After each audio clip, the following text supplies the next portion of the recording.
A lot of this isn't going to make sense to you, and I'm sorry about that. I'm just going to start at the beginning, with the house.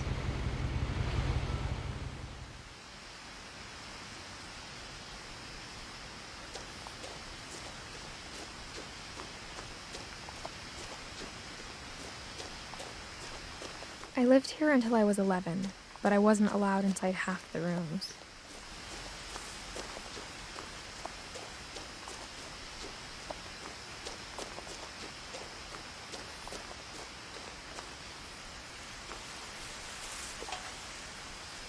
Inside the mailbox were bills from 7 years ago, marked urgent, open immediately.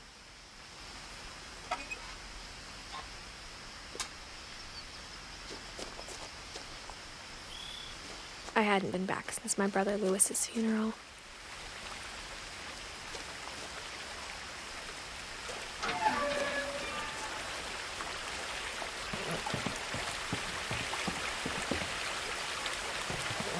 In her will, my mother left me a key, but didn't tell me what it unlocked. Maybe she thought I'd know, or she thought that the mystery would be enough to bring me back.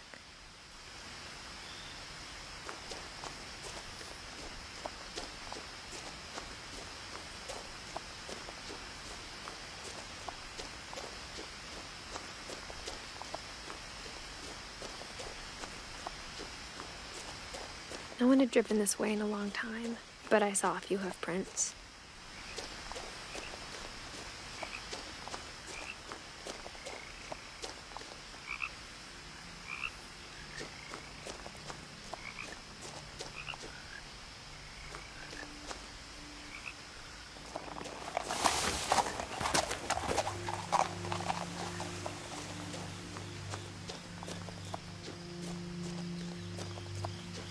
The truth is, even after I inherited the house, I never thought I'd come back to it. But now I had questions about my family that only the house knew the answers to.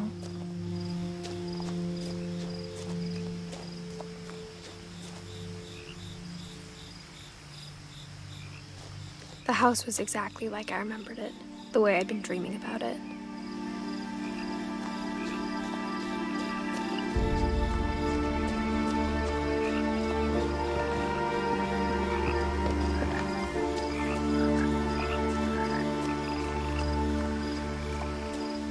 As a child, the house made me uncomfortable in a way I couldn't put into words.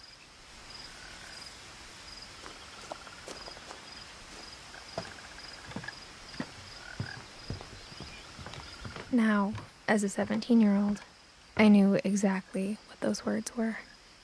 I was afraid of the house.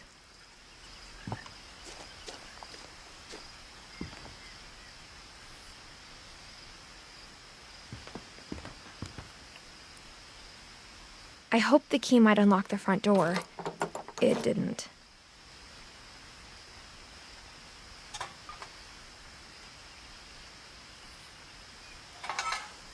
Looking in, I felt like the house itself had been waiting for me.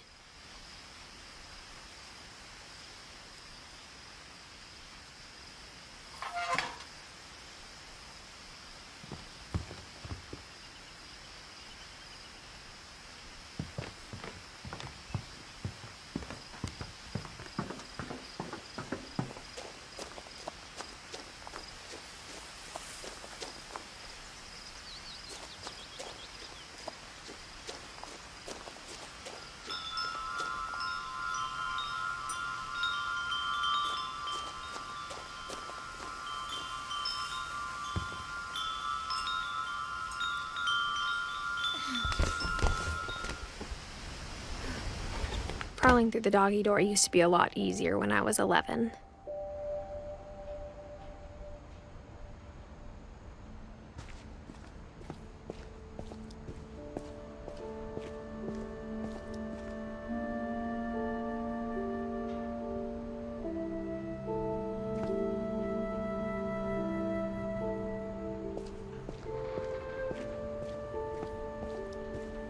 For the first time in years,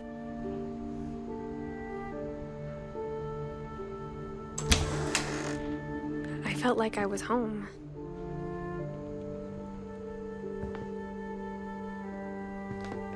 But instead of a family, there were just memories of one.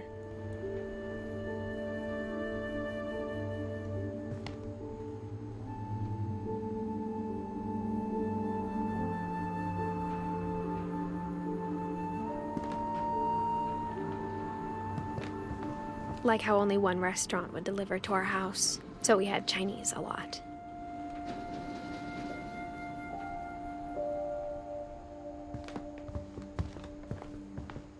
Or how after Louis started working at the cannery, we all got sick of eating salmon. Except our cat, Molly.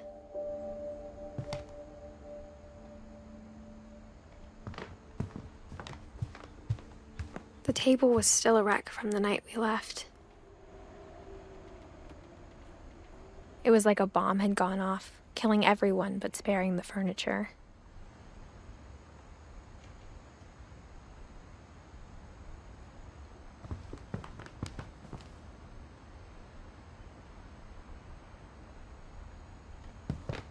Nothing in the house looked abnormal. There was just too much of it, like a smile with too many teeth.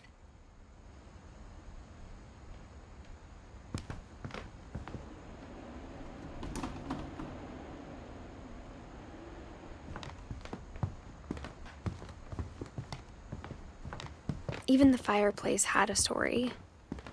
Edie told me the bricks came from the original house, after it sank.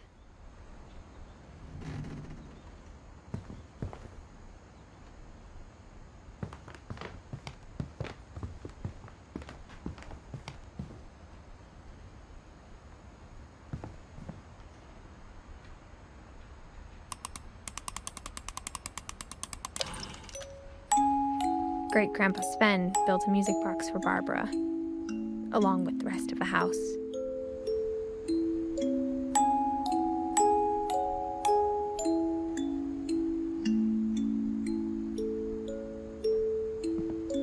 Mom always told me to stay out of the basement, so I wasn't too surprised when the key didn't fit.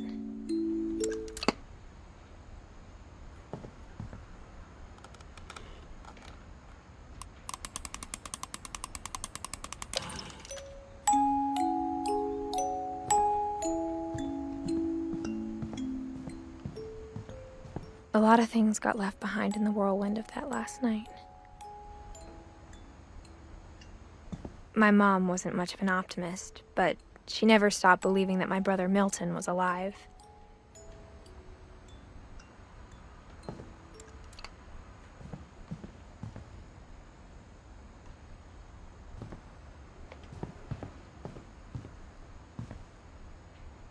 After Milton disappeared, Mom sealed up all the bedrooms.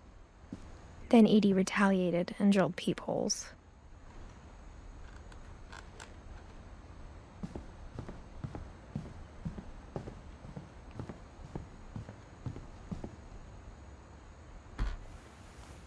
My Grandpa Sam spent 7 years sharing a room with his dead brother, Calvin.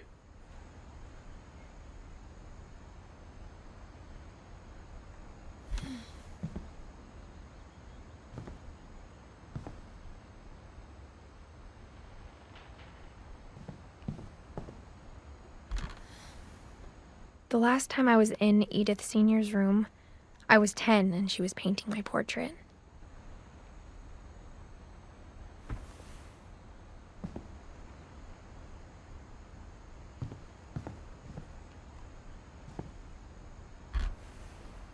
As a kid, I just assumed every house had peepholes and sealed rooms you weren't allowed inside of.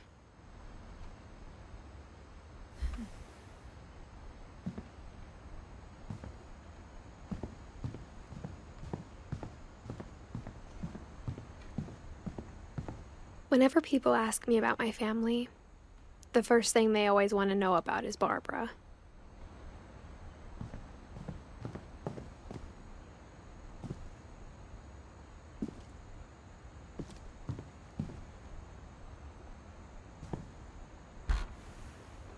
Barbara was a child star for 2 years, until America grew out of it.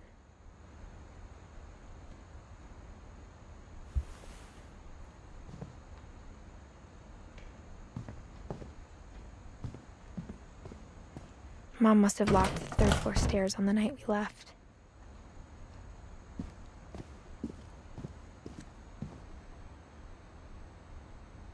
Edie's father, Odin, built the original house.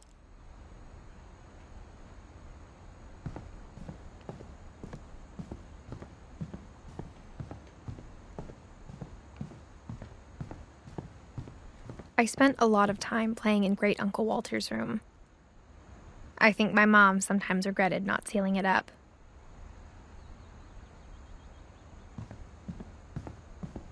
Lewis told me there were secret passages, but I never believed him.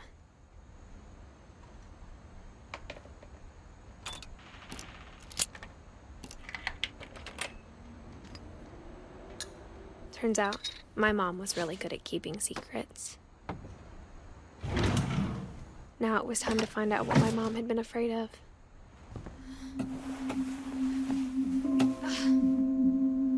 Reading this, maybe it sounds like I had a plan. But I had no idea what was behind that door.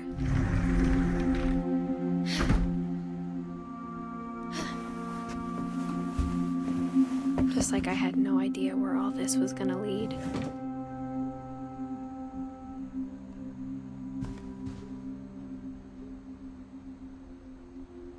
I grew up looking at Molly's room through the peephole. Molly's gerbil had a tiny bedroom with its own even tinier gerbil cage.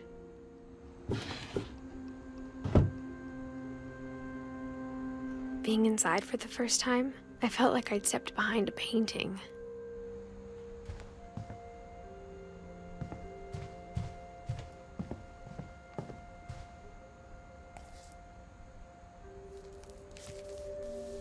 December 13th, 1947.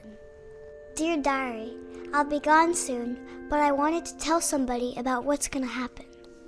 It started when Mom sent me to bed without dinner. I woke up and I was starving, so I looked around for something to eat. The gerbil food was dry, but I didn't mind it.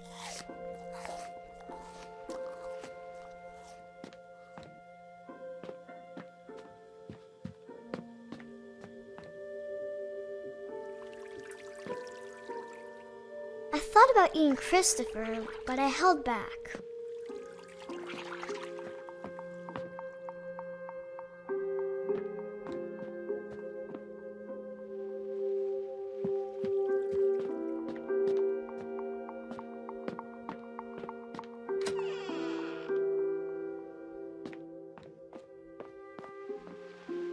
I ate a lot of things that night.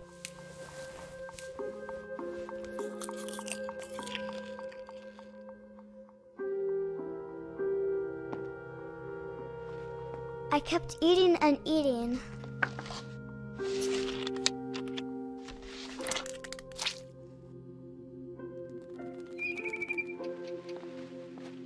Then I heard chirping outside my window. It was a barn swallow going back to her nest. I reached out for her.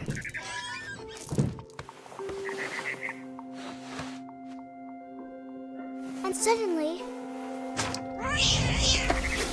I was a cat.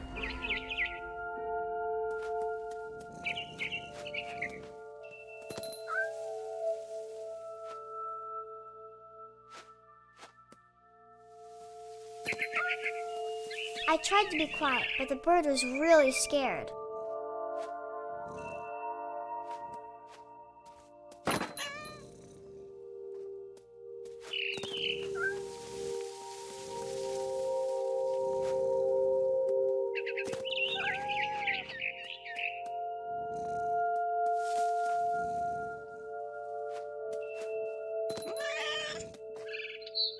Mom and Dad didn't even look at me.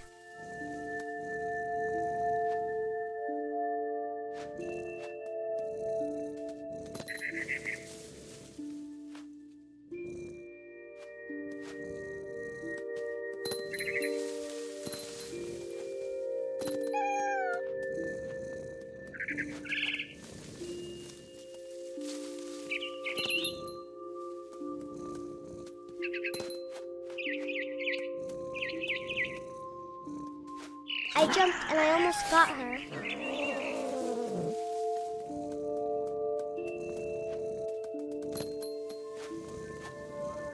I could tell she was getting really tired.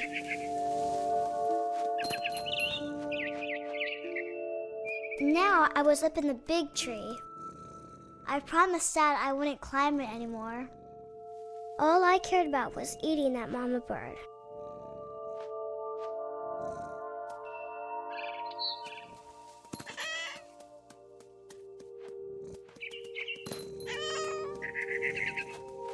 I gobbled her up. And suddenly, I was an owl. First, all I heard was the wind. Then I heard little teeth nibbling in the grass.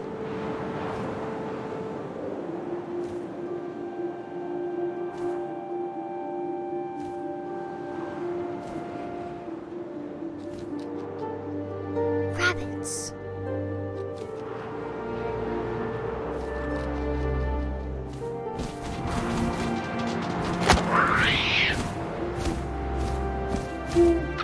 I imagined his face looking up and seeing mine through my talons. I swallowed him up, and I didn't chew one bit. Then I flew off to find something bigger.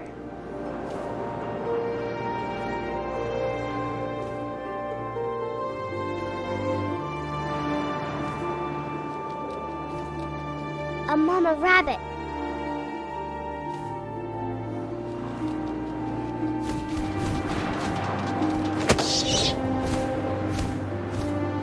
She was almost too big to carry. I started choking, but I couldn't stop eating. And suddenly, I was a shark.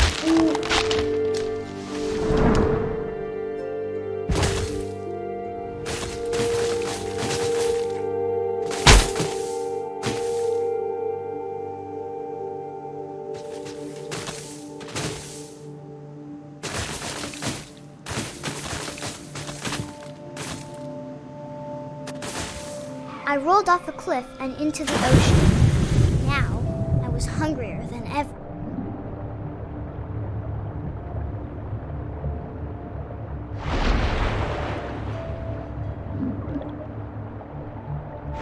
I wanted fat, juicy seals.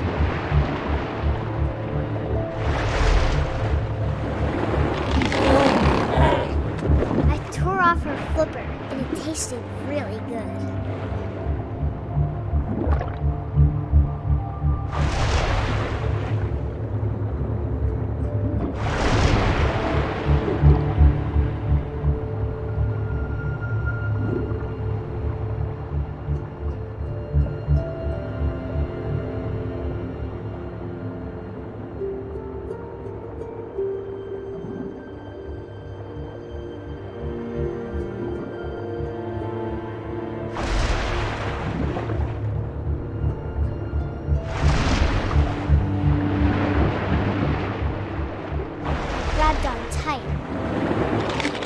So hungry, I jumped out of the water.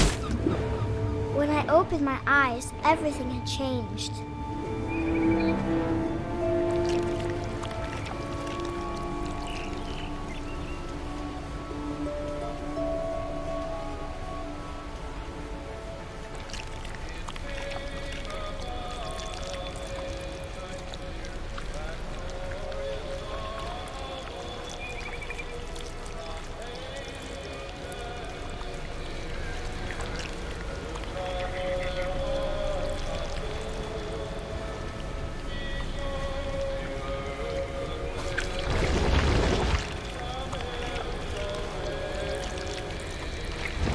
I was a monster, and I smelled people everywhere.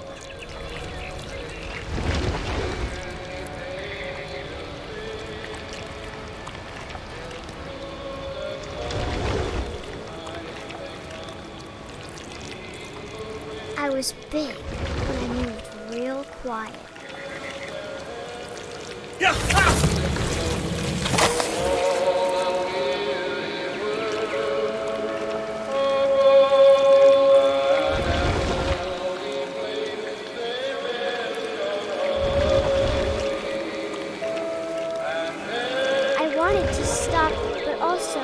did it.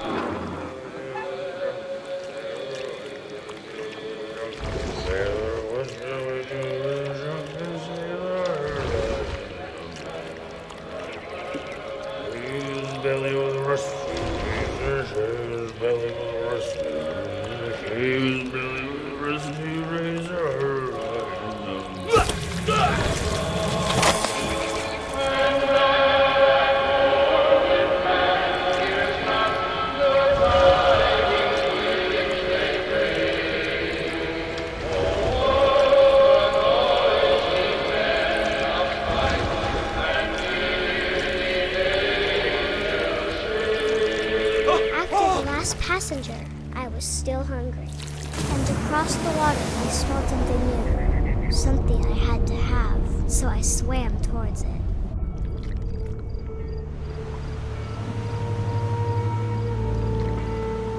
I slithered onto the sand, and the good smell went into an old pipe.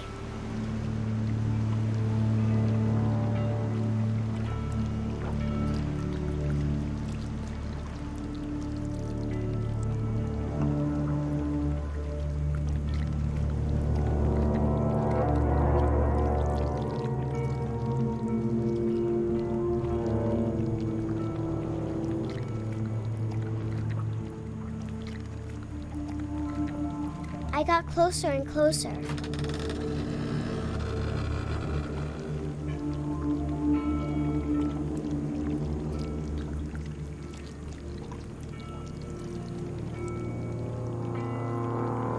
All of my stomach started growling. And suddenly, I was me again. I held my breath for a long time, but I couldn't hear anything. I think it's waiting for me to fall asleep. But it's not going to wait much longer. It needs to feed, and we both know I will be delicious.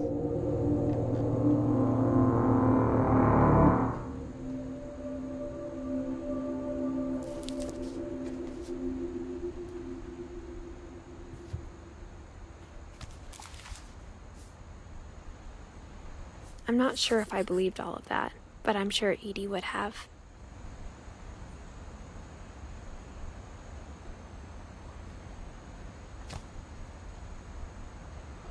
I got the sense Edie had spent a lot of time here, before my mom sealed the doors.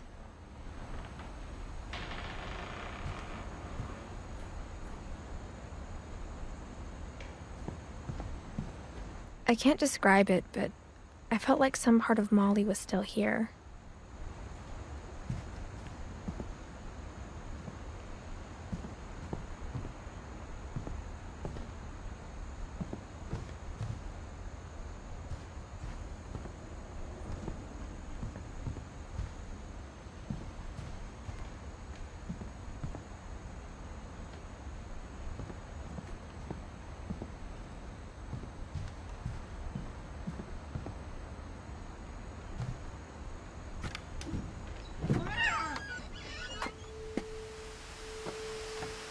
This will be obvious later, but my mom never told me any of these stories. Edie would have, but Mom didn't like bringing up the past. Though, when we adopted a stray kitten, she was the one who named it Molly. I spent a lot of time in Great-Grandma Edie's room. Her room was like a museum. For 500 years, the Finches have been famous throughout Norway for their fortune and misfortune. Odin Finch buries the latest victims of the family curse, his wife Ingeborg and their newborn son, Johan. On January 7th, 1937, he set sail with his family and his house, hoping to leave the curse behind.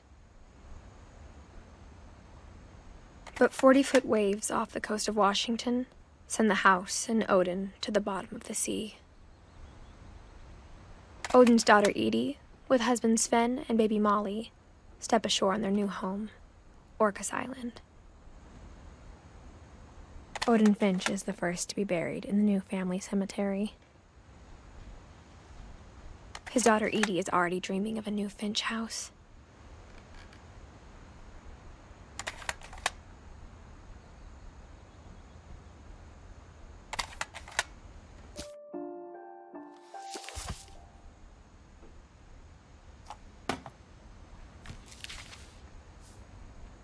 Whatever's wrong with this family, it goes back a long ways.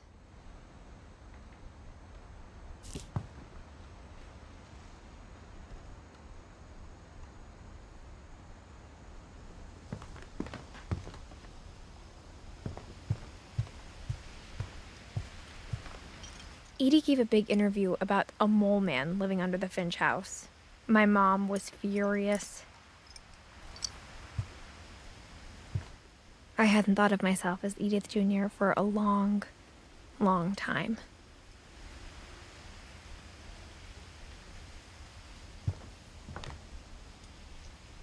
When Edie told people Sven was killed by a dragon, she could also have said he was building a dragon-shaped slide that collapsed. She could have, but she didn't.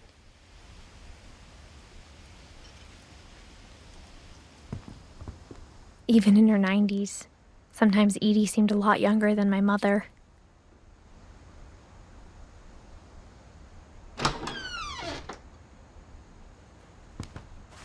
The only trace Grandpa Sam's first wife Kay left on the house was the pink bathroom. It was a pretty big trace.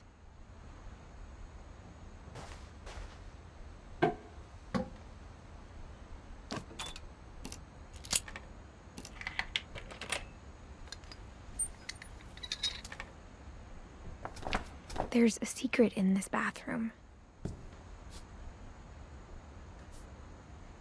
It's in the last place you would look. It isn't in the cupboard. It's hidden in this book.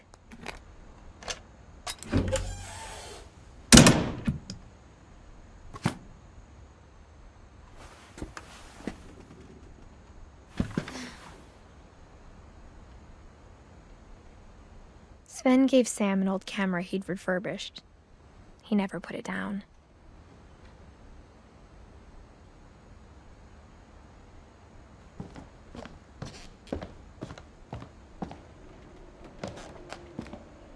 From the paintings on the wall, it was clear my brother Milton had been here before me.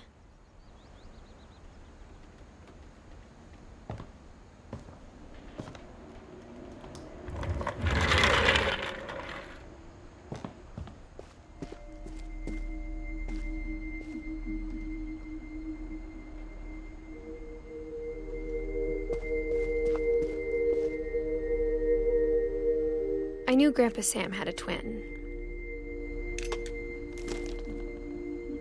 and that he never talked about him. I guess my grandpa didn't like history any more than my mom did.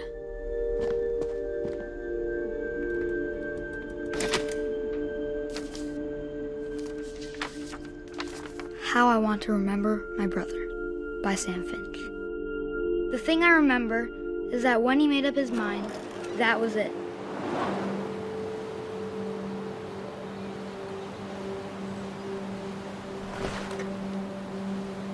My brother said he'd die before he ate another mushroom. And he did. At Barbara's funeral, we swore we'd never be afraid again. And he wasn't. I think Calvin always wanted to fly. Sam! Calvin! Dinner's ready! Coming!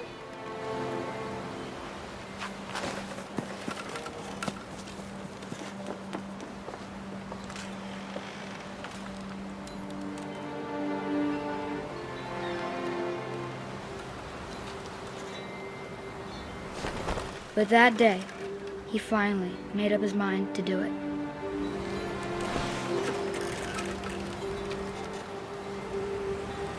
I told him going around was impossible.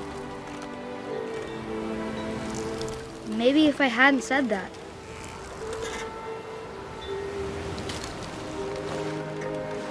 Calvin! I'm not gonna tell you again! Maybe if the wind hadn't picked up. then maybe he'd still be here. But I doubt it. I think he'd already made up his mind. That's what I want to remember about my brother.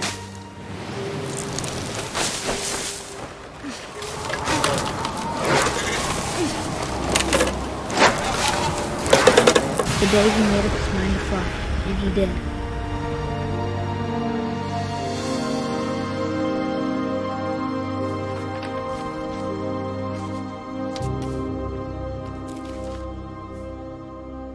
Calvin's story felt strangely familiar. When I was younger, I remember trying to do the exact same thing.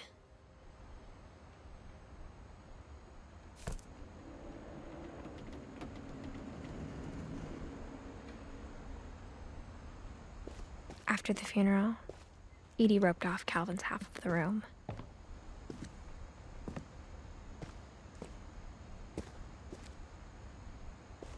Mom said Grandpa Sam enlisted at 18 and never set foot in the room again.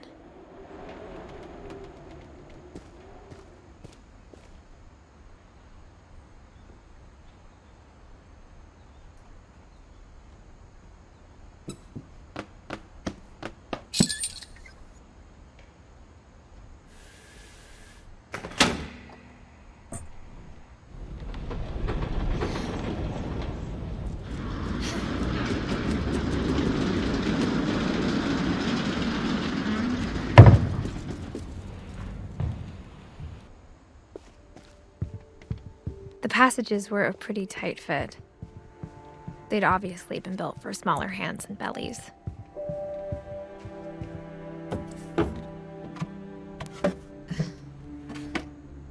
Growing up, I always thought of Barbara as a child star.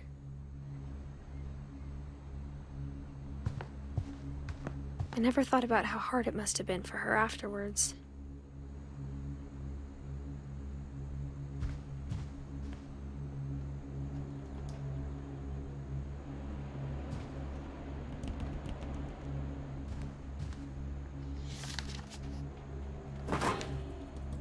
Of all the stories people wrote about Barbara's death, I'm surprised Edie saved this one.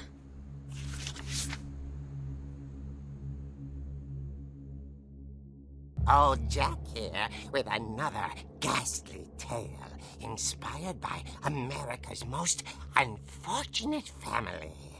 I'm calling it The Surprise Ending of Barbara Finch. As a child star, Barbara was famous for her scream. Now at 16, she was all washed up, a has-been. But in a lucky break, she'd been asked to perform her signature scream at a local convention for monster movie fans. It was just the boost her career needed.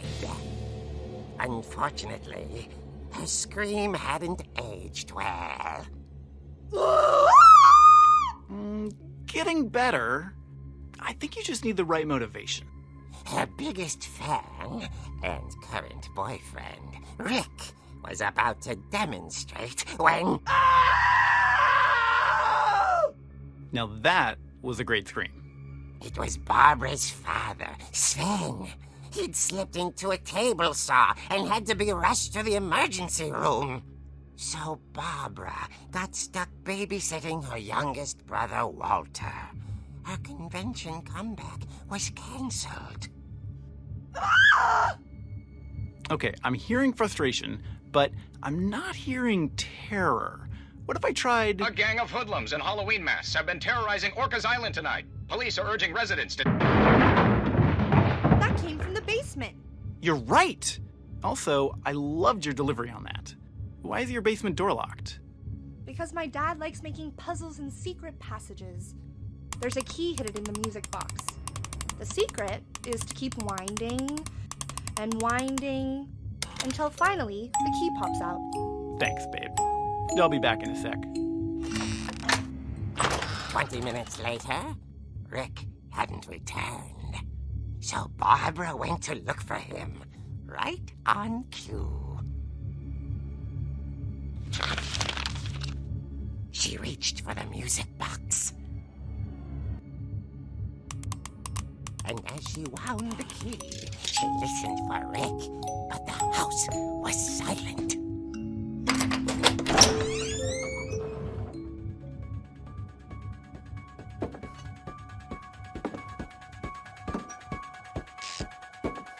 She found Rick's crutch and imagined the worst.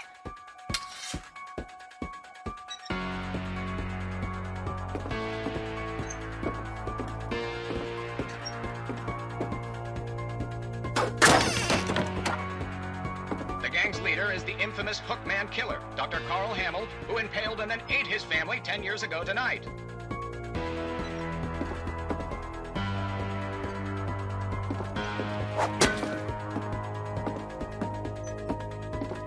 The old fridge rattled and grew still.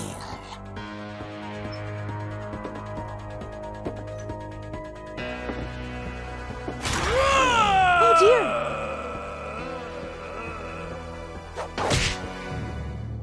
Oh! Rick? Barb, relax. I was just trying to scare you to help you find your scream. Well, I'm not scared, Rick. I'm furious. Then act furious. All I'm getting from you now is that you're hurt and confused and She threw him out, but she kept a little something to remember him by. Barb, have you seen my other crutch? And she was still holding it when she fell asleep watching the late picture show. Hours later... Barbara! Walter, what's going on up there? Ah! Okay, I'm coming up, but if this is a trick, you're dead, Walter.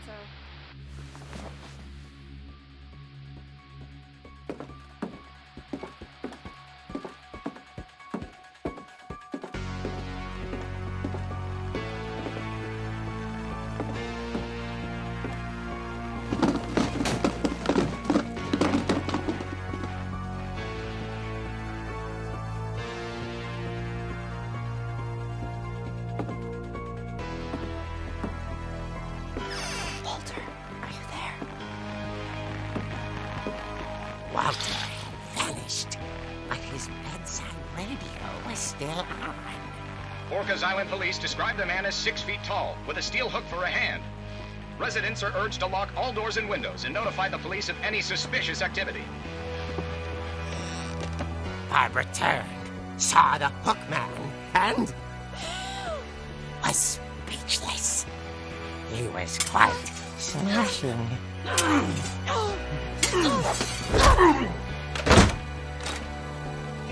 And he was. He couldn't get enough of Barbara. Okay, Barbara, there's gotta be another way out of here.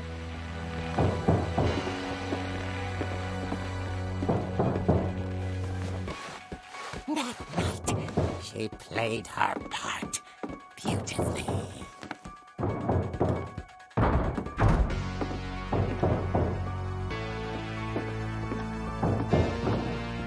Molly's door hadn't been opened in years. The hinges groaned.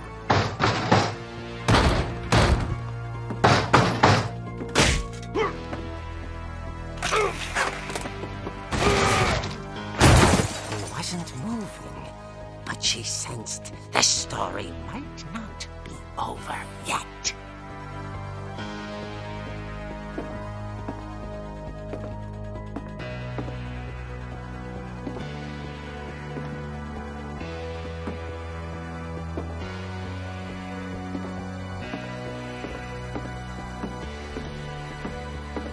The hookman had vanished. She listened for his breathing, but all she heard was...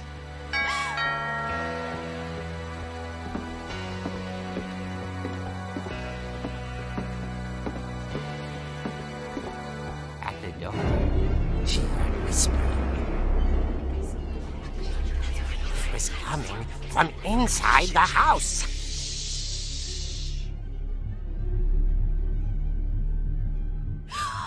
Oh dear. The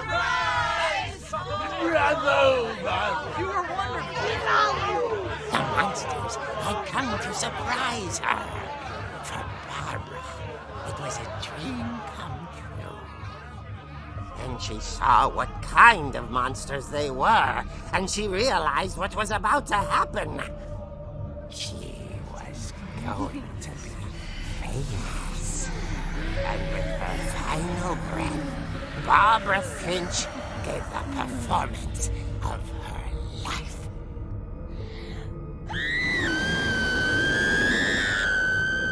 I wasn't there myself, but I hear Barbara was magnificent. Poor girl. She had a taste for stardom. But unfortunately, so did her fans. Of course, the police blamed it all on poor Rick, who disappeared the same night. And little Walter? Hiding under his bed the whole time. He took it all pretty hard, but that's another story. As for Barbara, tucked inside the music box is all they ever found of her. Her ear. Now that's what I call a real eerie tale.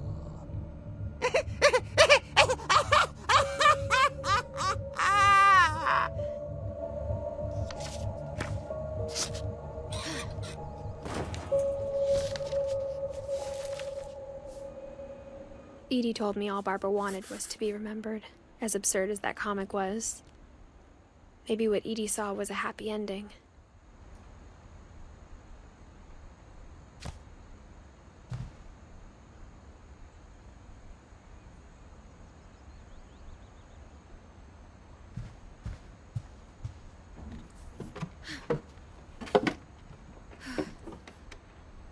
I guess now I know why Mom didn't like me playing with the music box.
Mom said the basement was off limits, unless I wanted another tetanus shot.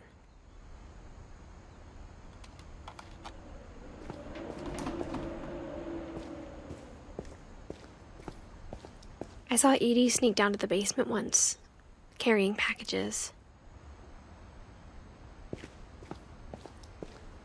I thought maybe she was hiding presents.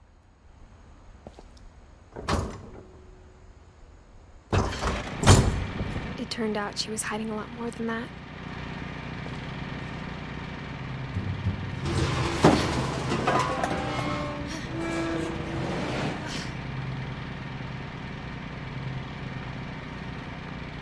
I remember asking Mom once about where Walter had gone. She said after Barbara died, he got as far away as he could.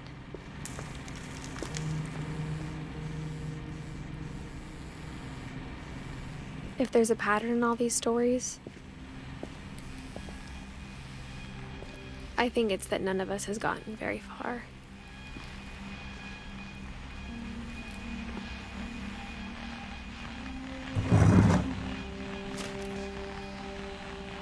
Goodbye, everyone. I can't believe I've been down here for 30 years. On that first day, after the shaking started, I didn't think I'd survive a week.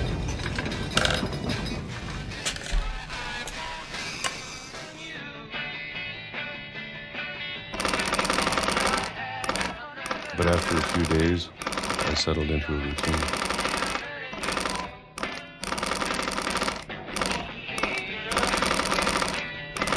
That's what kept me sane.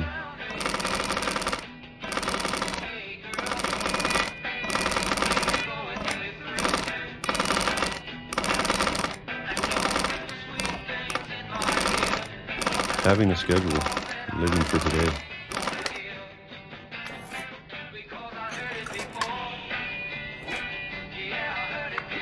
I always expected to be dead tomorrow. But if you wait long enough, you get used to anything.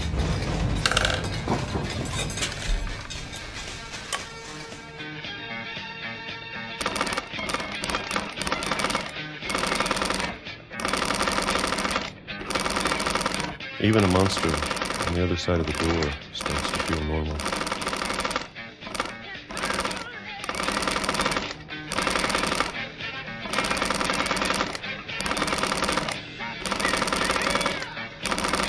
Almost friendly.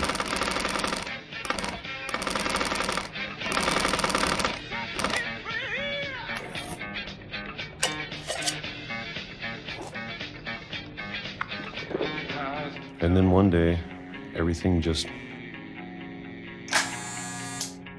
stopped.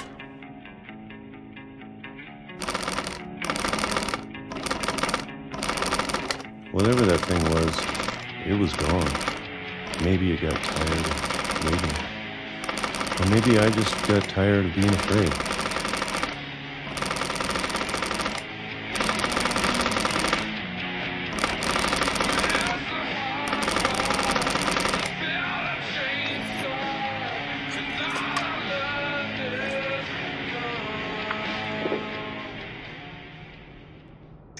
It's been a week now, the longest in 30 years. I'm done waiting. I have to leave while I still can.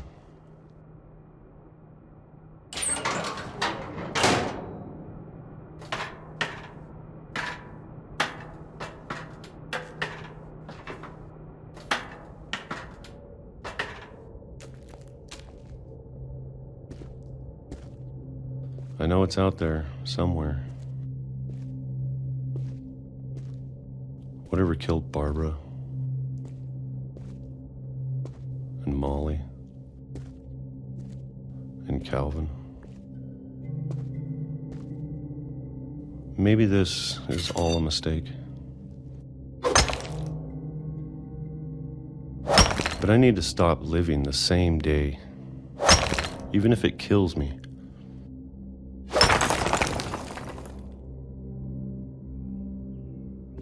Whatever's out there, I want you to know I'm ready for it. I'm going to appreciate all of it, especially the food. I don't mind if I only have a year left, or a month, or a single week. I'd be happy with one more day. I can already imagine the sun on my face.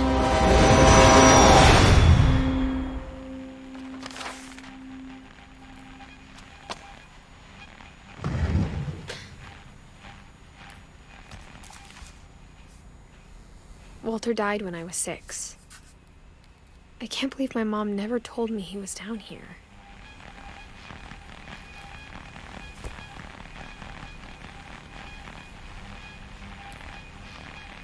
I'm sure my mom was trying to protect me.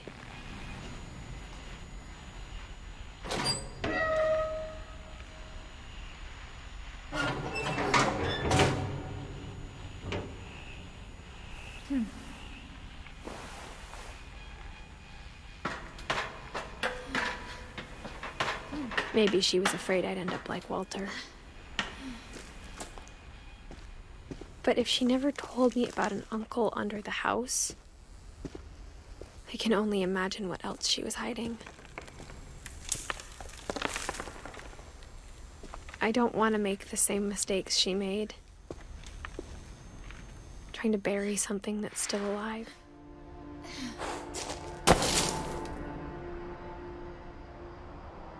Now that there's only one of us left, or maybe two, I thought it was time I heard the stories for myself and found out what happened to everyone else. But now I'm worried the stories themselves might be the problem. Maybe we believed so much in a family curse, we made it real.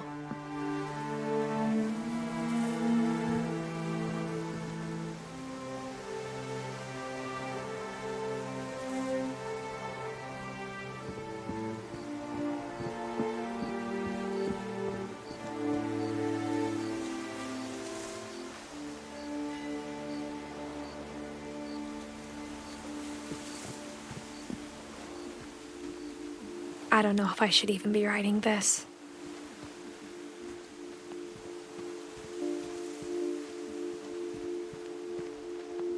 Maybe it'd be better if all this just died with me.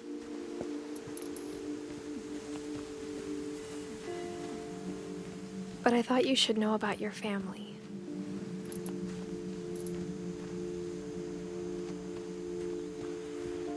And the history you're a part of.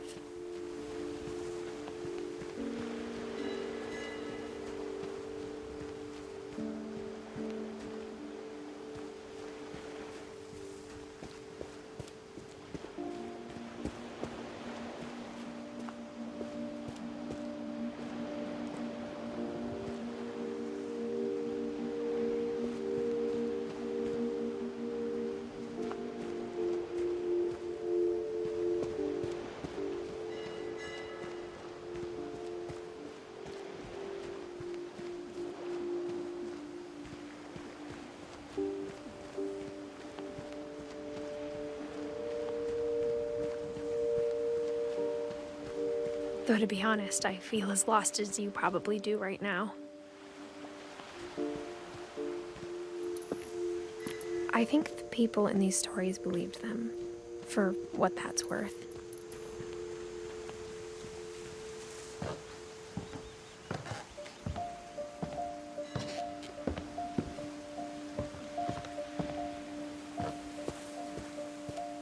And when you look at the house, that history of imagination and stubbornness and madness, any of it seems possible.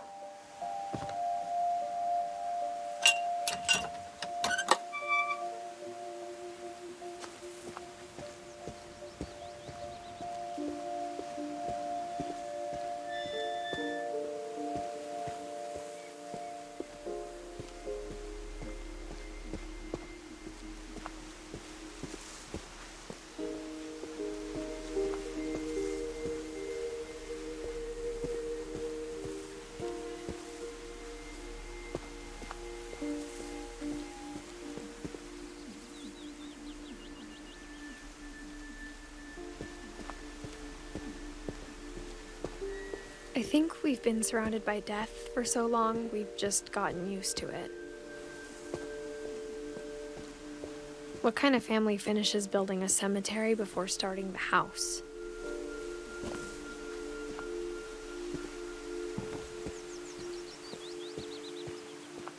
It's embarrassing for me to admit this, but the pet cemetery made me more uncomfortable than the human one. 3 of the gerbils were mine, and 2 had been my fault.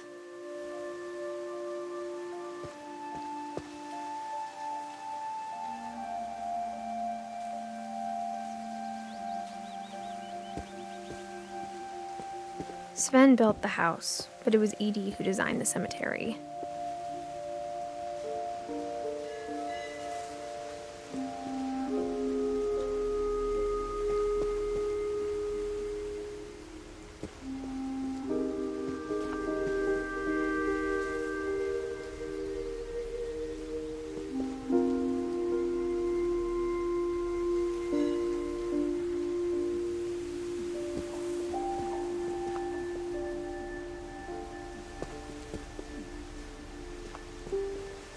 I'm sure Odin's monument had been Edie's idea.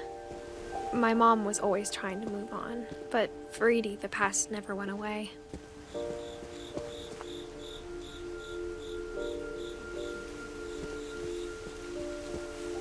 She could see it poking out of the water at low tide.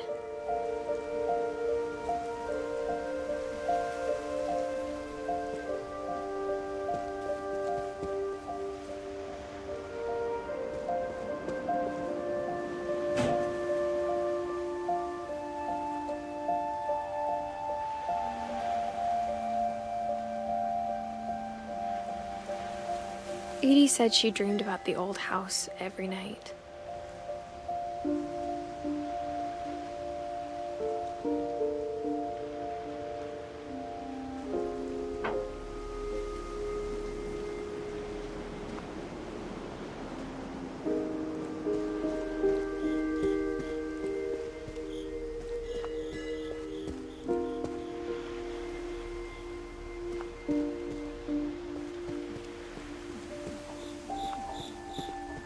Edie's side was always easier for me to understand.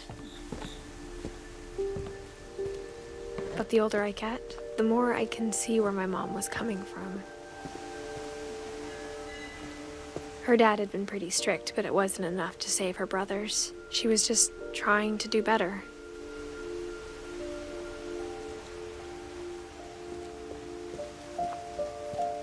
She lost 2 of her brothers, just like I did. I get why she tried so hard to protect us. We never found Milton's body, so my mom insisted we were putting up a monument, not a tombstone.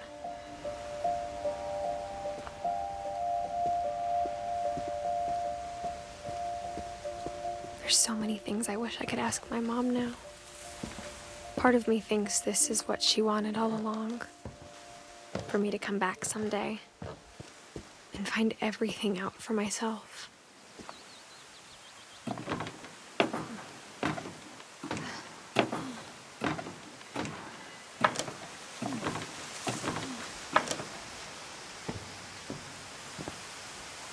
But looking back on it now,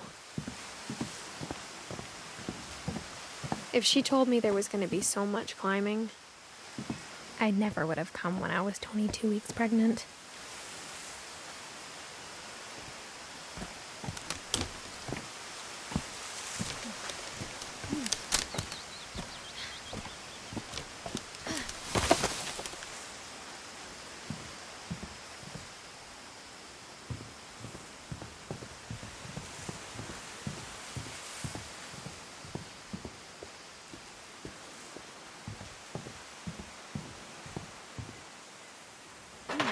I never met Grandpa Sam, but I think he and my mom had a lot in common.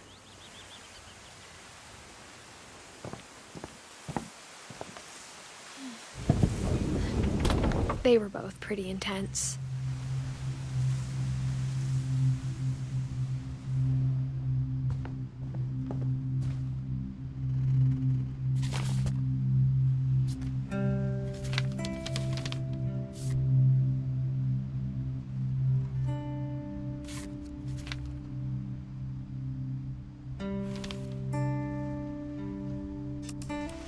Dawn, I promise, you'll never forget this weekend.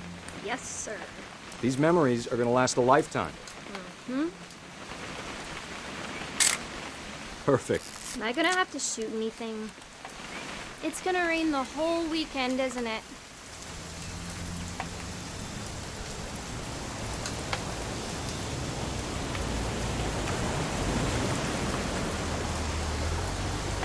I will never forget this weekend, Dad. That's the spirit. Okay, got it. I'm gonna take some pictures, okay? Just be careful. That camera's older than you are.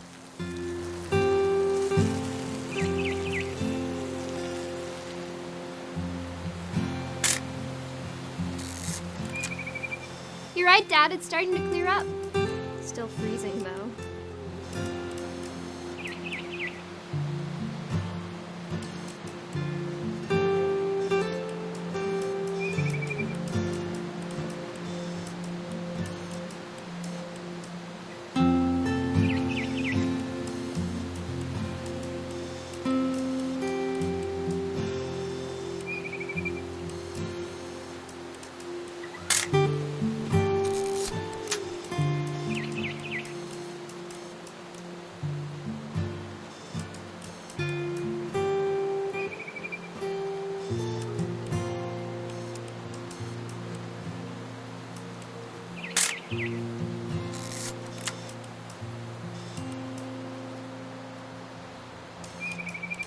Aw.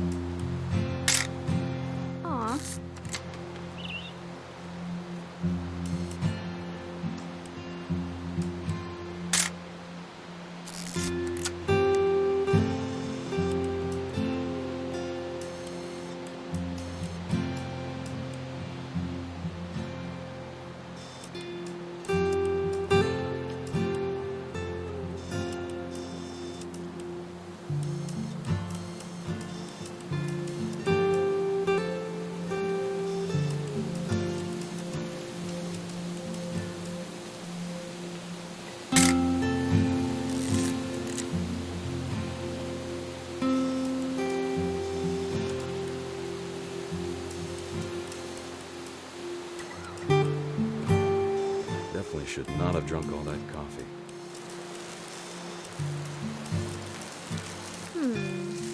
Hold still, Hey! That's a keeper. Nothing quite like being outside. I'm just saying, I'm not always gonna be here, Don. You'll need to remember this stuff, if you want to survive. I'll be fine, Dad. You know who else thought he was gonna be fine? Some guy who died. Don, I'm being serious. I know, Dad. You're always serious. Doesn't being out here make you want to chill out? Well, to tell you the truth, I haven't been out here in 20 years.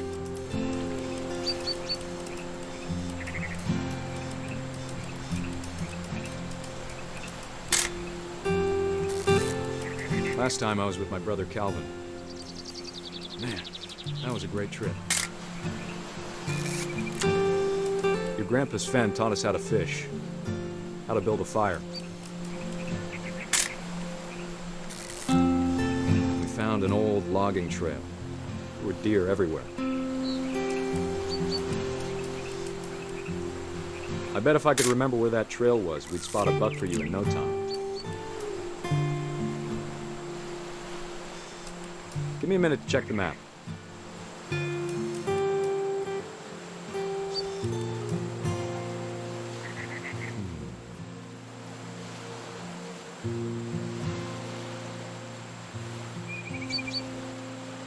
Let's see.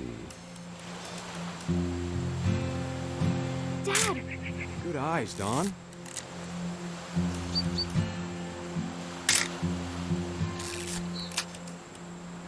Before you take the shot, let me get a picture of it.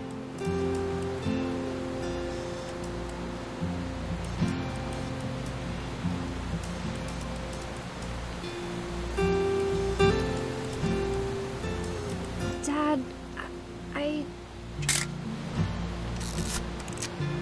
Let me get behind it.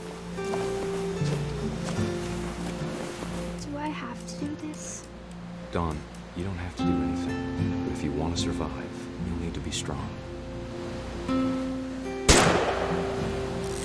Great shot, Don!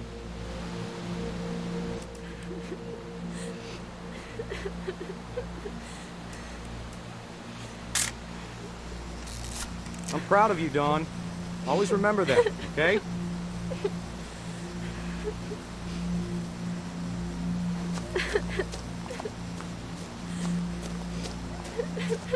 Sorry, Don. Just gotta reset the timer.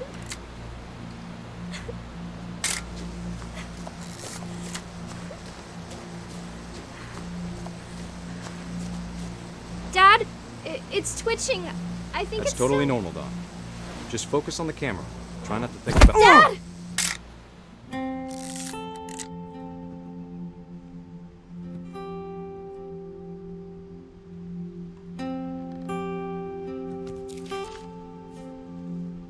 Of all these stories, that's the one I wish most that my mom had told me.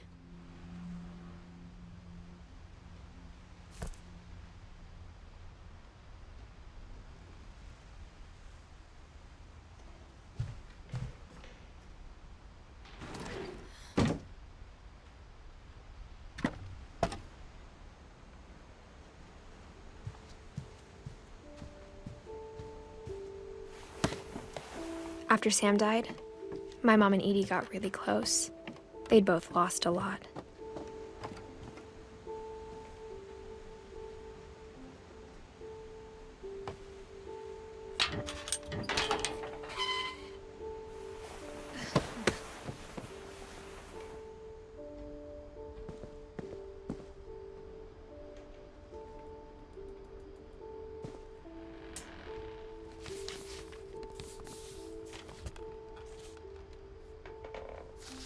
Dear Kay, do you remember the way Gregory used to laugh when he thought he was alone? Like something funny was happening, but only he could see it.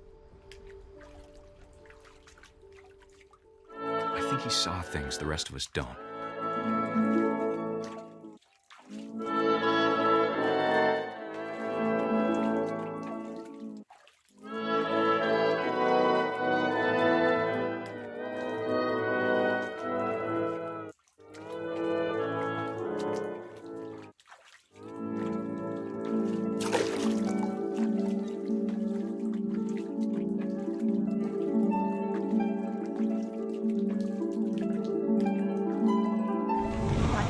Gregory, it's time to...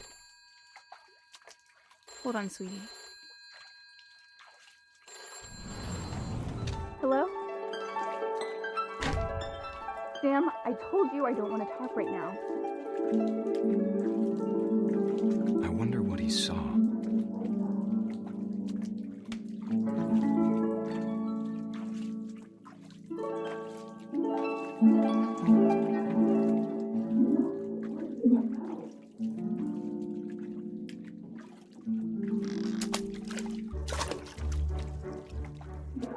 Reminded me so much of Calvin. Lost in his imagination. Whatever it was he saw.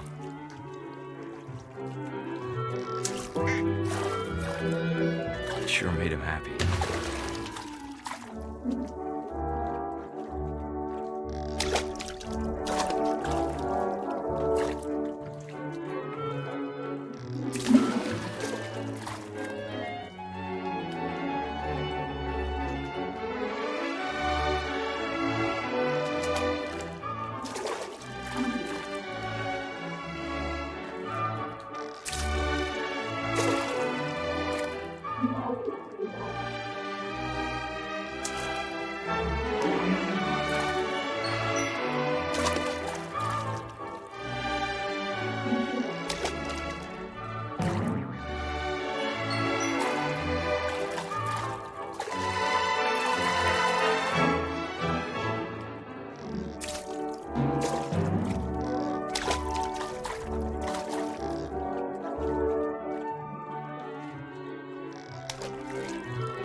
How silly it sounds.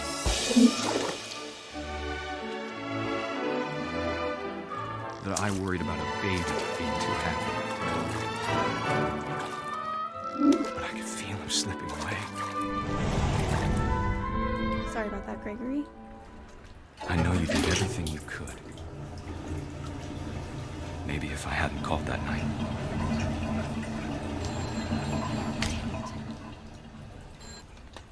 Hold on, I don't want Gregory to hear this.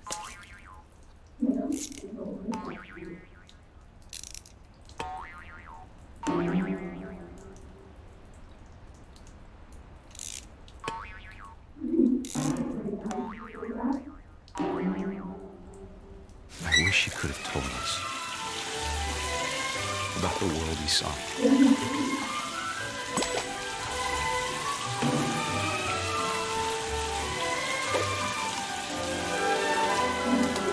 There's so much I don't understand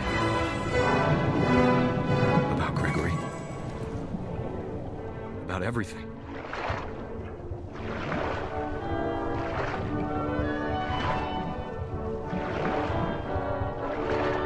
But I know what happened wasn't your fault.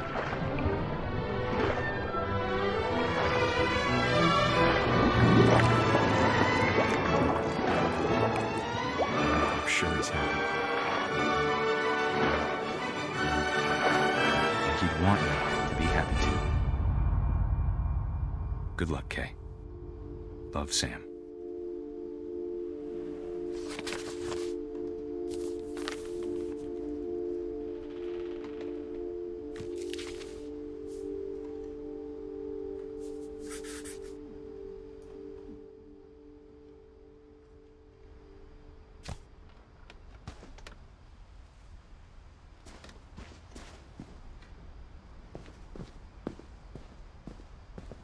I can't imagine my mom ever writing poetry, and yet...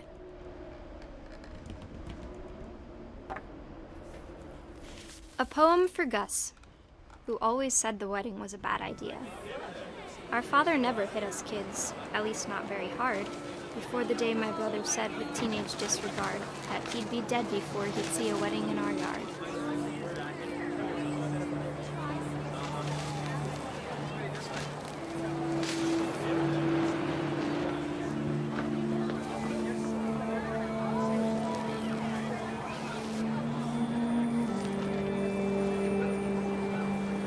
Father made him come, of course, but Gus stood far apart, just flew his kite and bottled up the storm inside his heart.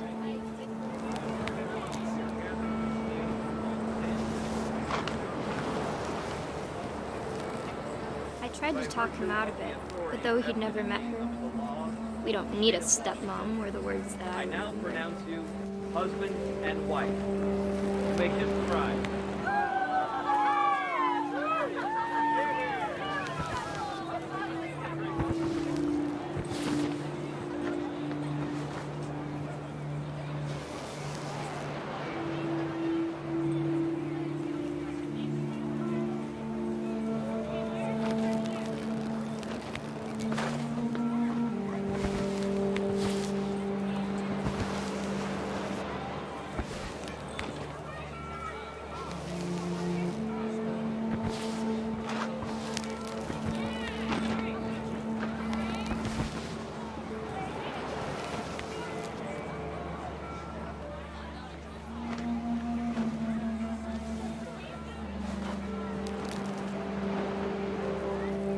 When the time for photos came, Dad ordered him to come here. But Gus declined, and as a sign held up his middle finger.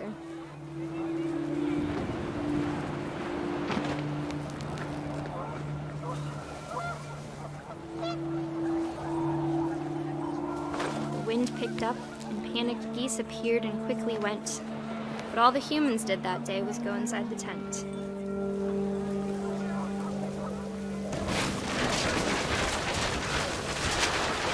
The rain came down in buckets then, but no one seemed afraid that nature might destroy the tent our dad had crudely made.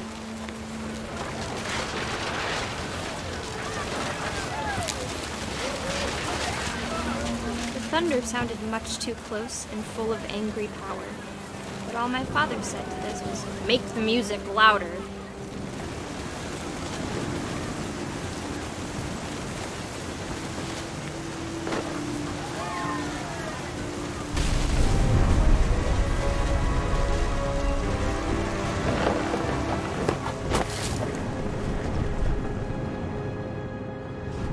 I wish that I could truly say I thought about you on that day. Out there on the beach alone, just you, the wind, the sea, and foam.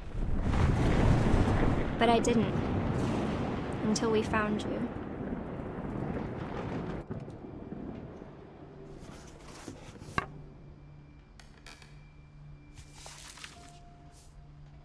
She never talked about him, but Mom told me once if I was a boy, they were going to name me Gus.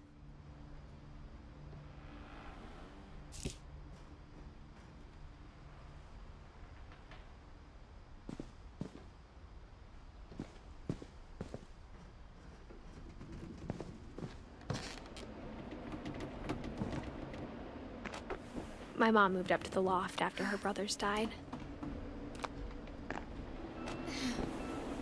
At the time, it was as far away as she could get.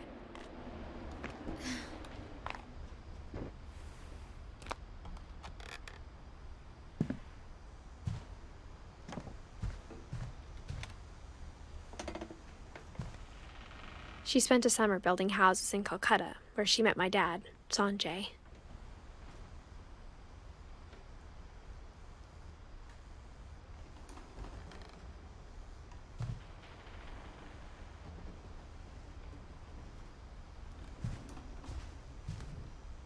My mom moved to India a week after graduation and got a job teaching English. Louis was born a year later. When my dad died, I don't think Mom knew where else to go. I'm sure Edie was happy to have her back.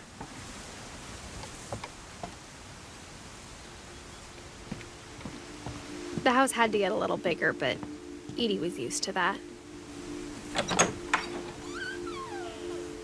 And for a while, things were good. Almost normal. But it didn't last.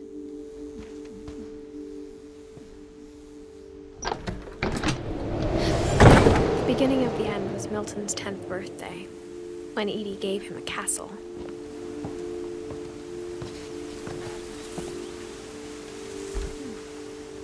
After Milton disappeared, the only thing he left behind was a room full of paintings.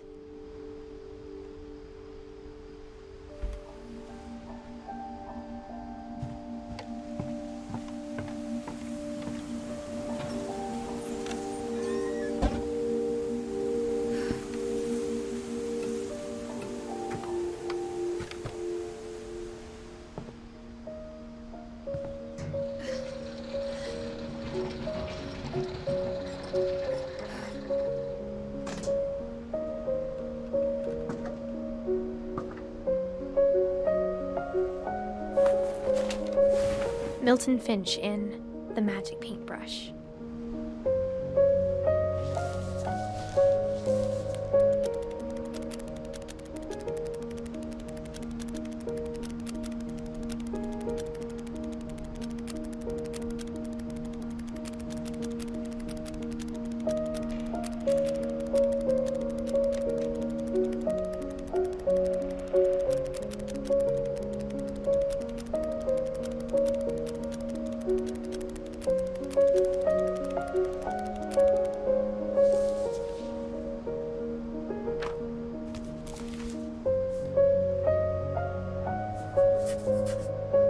I was 4 when Milton disappeared.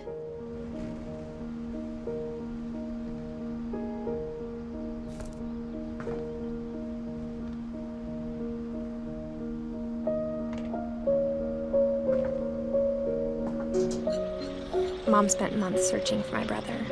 Then she sealed the doors.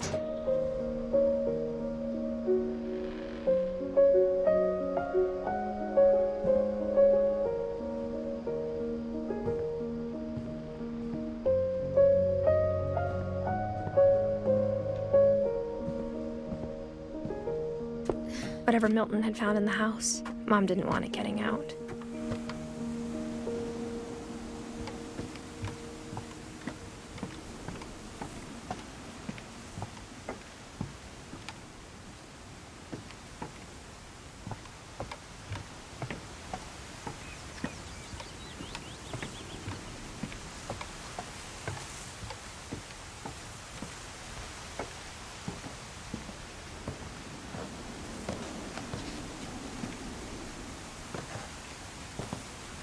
Mom definitely blamed Edie, but I think Louis blamed himself.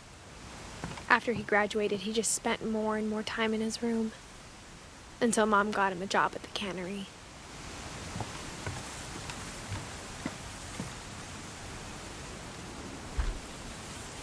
Everyone always told me to stay out of Louis's room, except Louis.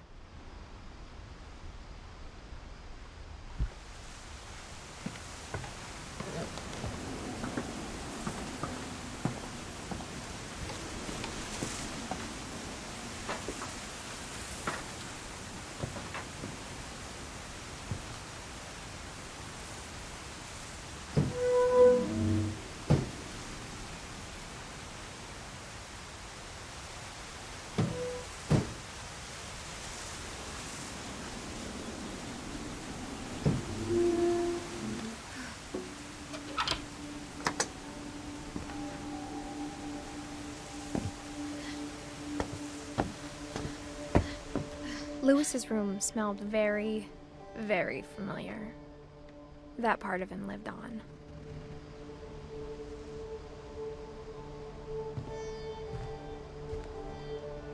Louis and I spend a lot of time playing games together, but he was surprisingly bad at them.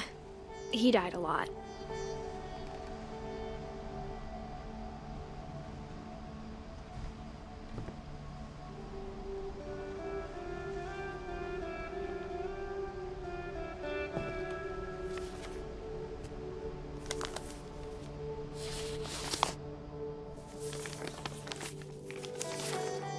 Dear Mrs. Finch, as Louis's psychiatrist, I can understand your desire for an explanation. As I see it, the trouble began in January, shortly after we convinced your son to seek treatment for substance abuse. Newly sober, I believe Louis first noticed the monotony of his daily life.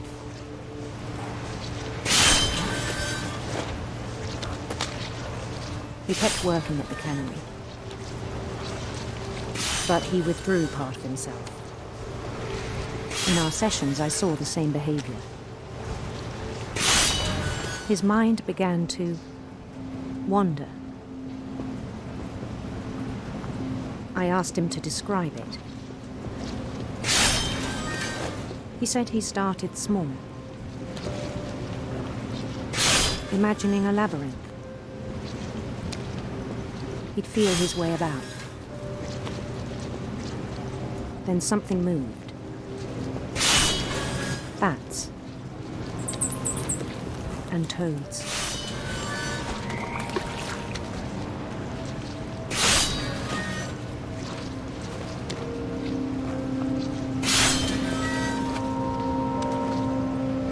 And things that have not names.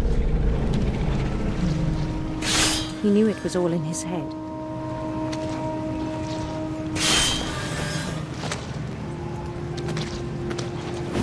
He took it very seriously.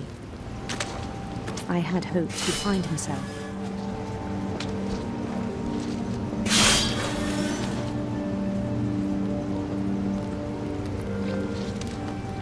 But he found something more. I worried about him then, daydreaming at the cannery. I spoke with his boss. But he said Louis had become a model employee. Methodical, tireless, focused. Like a whole new Louis.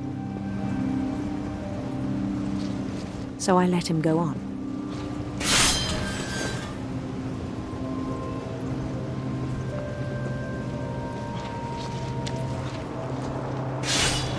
I even encouraged him. It seemed very promising at first. He told me he'd made a new friend.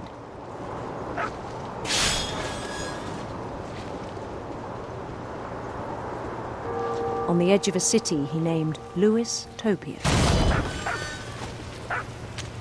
He built the city up slowly, brick by brick. Then he made musicians.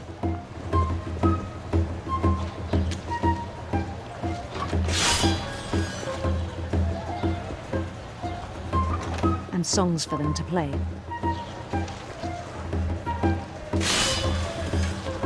He talked about starting a band. And he was always humming something. Every day his imagination grew stronger.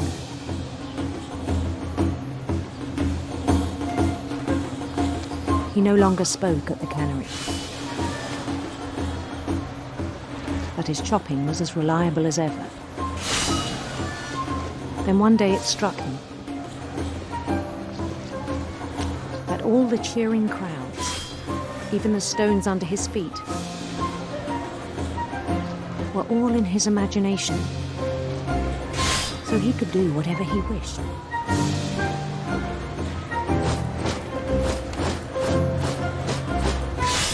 He held an election for mayor.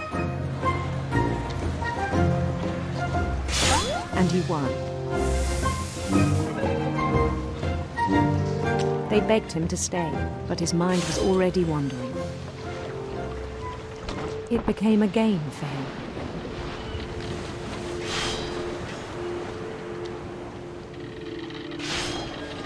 He'd conquer a city, then immediately push on. New Louisville.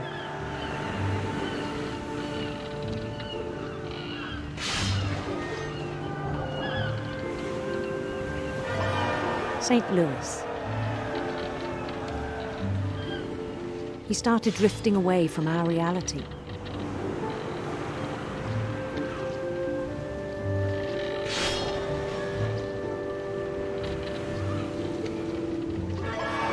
Minneapolis, until one day he forgot to go home from the cannery. Even as his mother pleaded with him, part of Louis kept sailing on.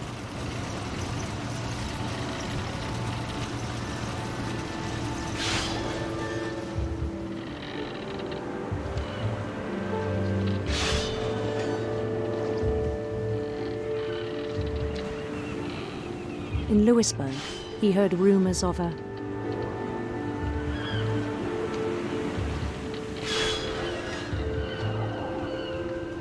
handsome queen.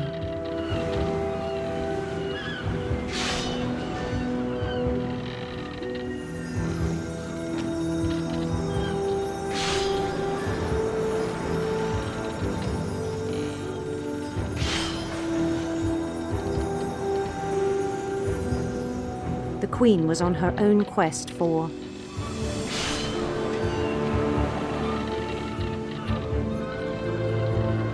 radiant rainbows.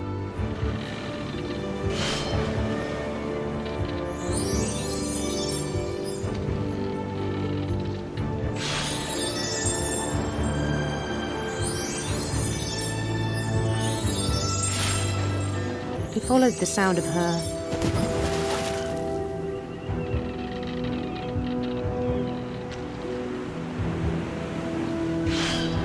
electric sitar.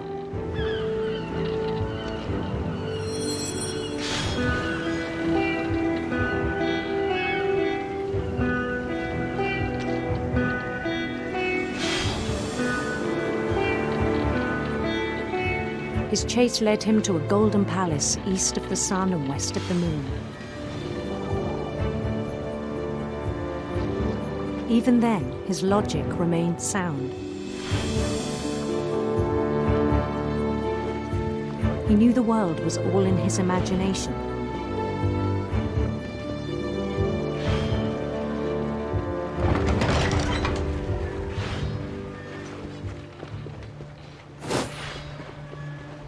But he was so proud of having created it.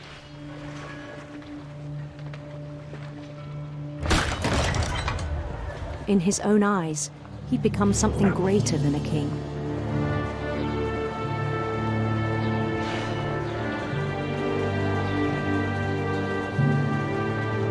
For someone who'd never known success in the real world, I think it was overwhelming. And then it struck him that the real Louis was not the one chopping salmon, but the one climbing the steps of a golden palace.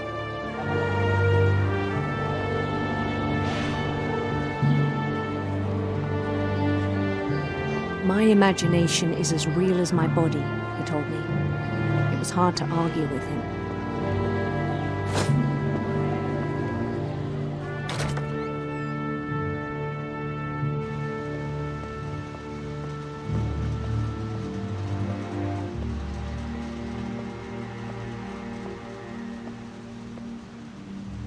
He began to forget the world we know.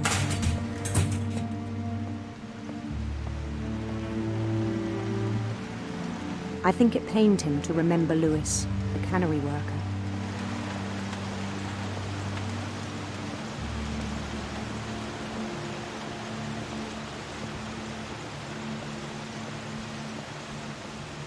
He began to despise the man with a royal contempt.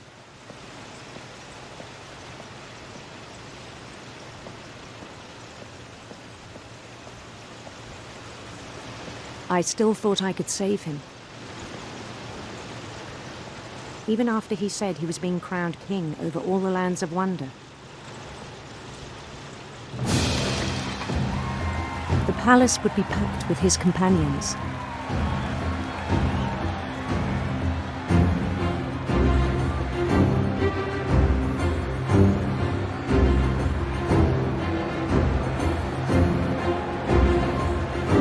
including the wise Calico who had insisted on advising him.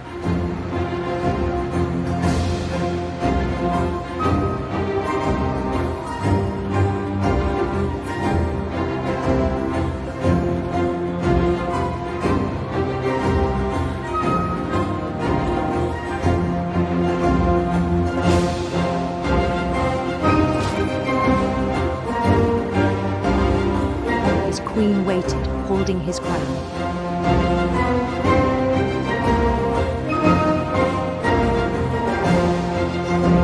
There was only one thing left to do.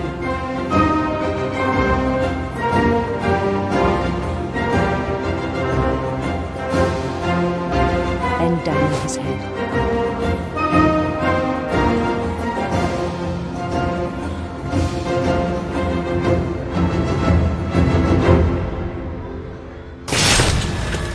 I think you know. Mrs. Finch, your son was a kind man who will be missed by all of us who knew him.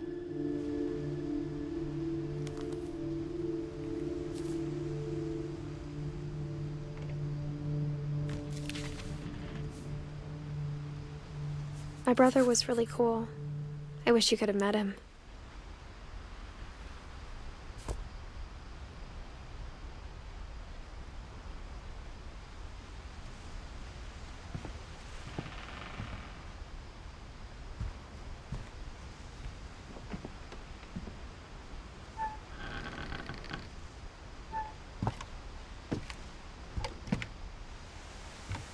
On the way back from Lewis's funeral, my mom told me to start packing.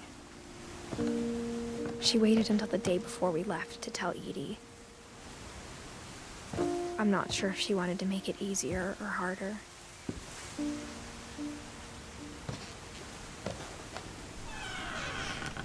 I wish we'd stayed. But I understand why we left. My mom ended up leaving everything behind.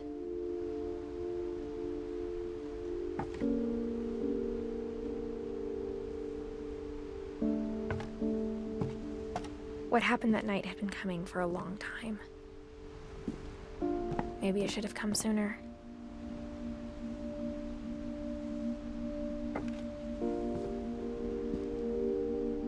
But it had to end one way or another.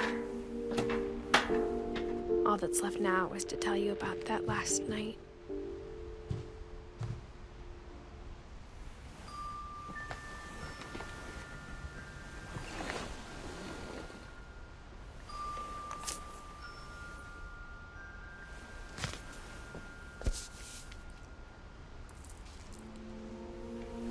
That whole last day, Edie just watched us pack and didn't say a word.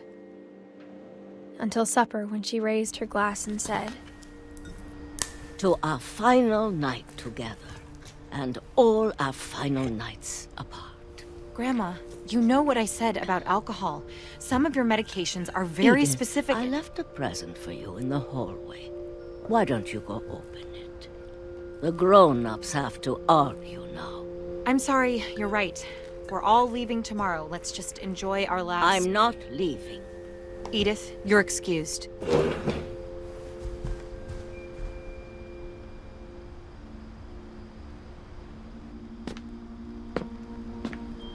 The power had been shut off that morning, but Edie always had plenty of candles. When my mom sealed the library, I don't think she knew about the other entrance.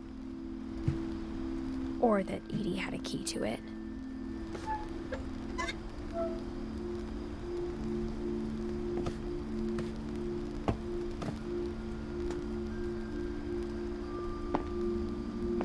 That thing you're afraid of isn't going to end when you leave the house. Edith has a right to know these stories. My children are dead because of your stories. I think it's best if Edith and I leave tonight. We'll have the nursing home send a van for you in the morning, okay?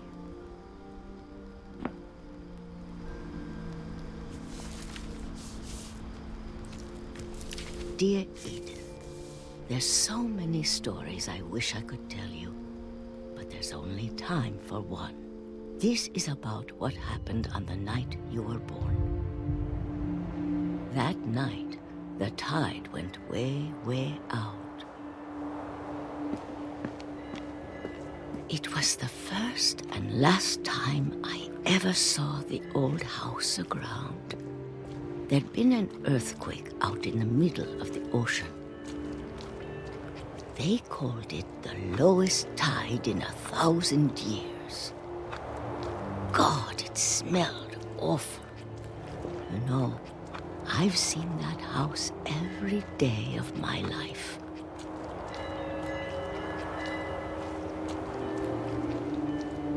But I never thought I'd go back to it. When the fog rolled in, I lost my way.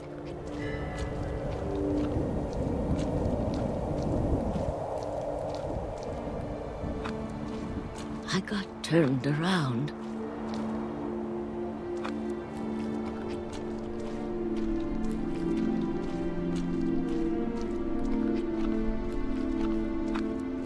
For a while, I wandered.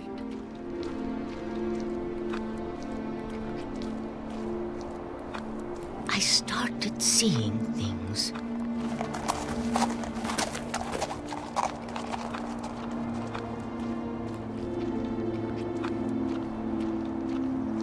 Things I'd forgotten had ever existed.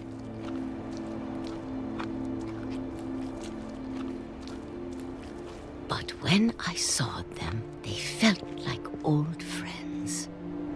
That night, a lot of things came back to me.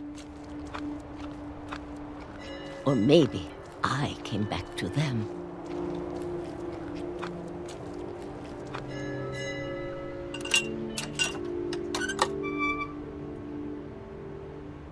Things I can't explain, but that I need you to try and... Edith, what are you doing in here? It's mine. Edith! Mom, you're gonna rip it! Let go!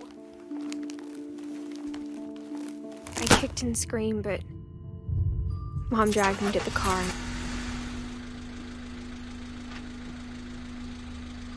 I never saw Great-Grandma Edie again. The next morning, the band came to pick her up, but she was already gone. After that, we moved around a lot.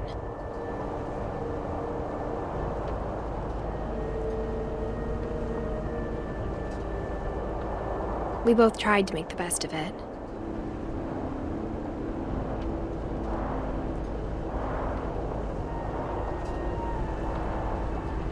A few years went by.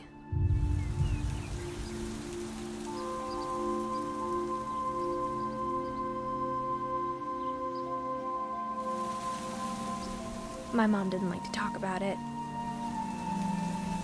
but she started getting sick a lot. The rest happened pretty quickly.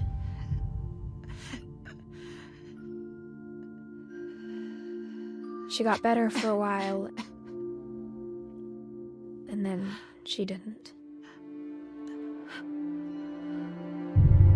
And then I was alone.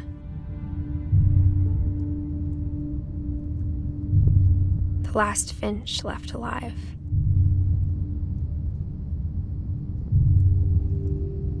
Until I found out about you. I'm still not sure what to tell you about all this. If we lived forever, maybe we'd have time to understand things. But as it is, I think the best we can do is try to open our eyes. And appreciate how strange and brief all of this is.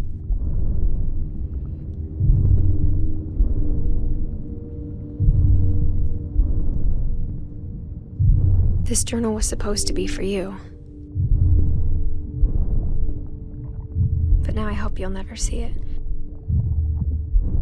I just want to meet you and tell you all these stories myself. But I guess if you're reading this now, things didn't work out that way.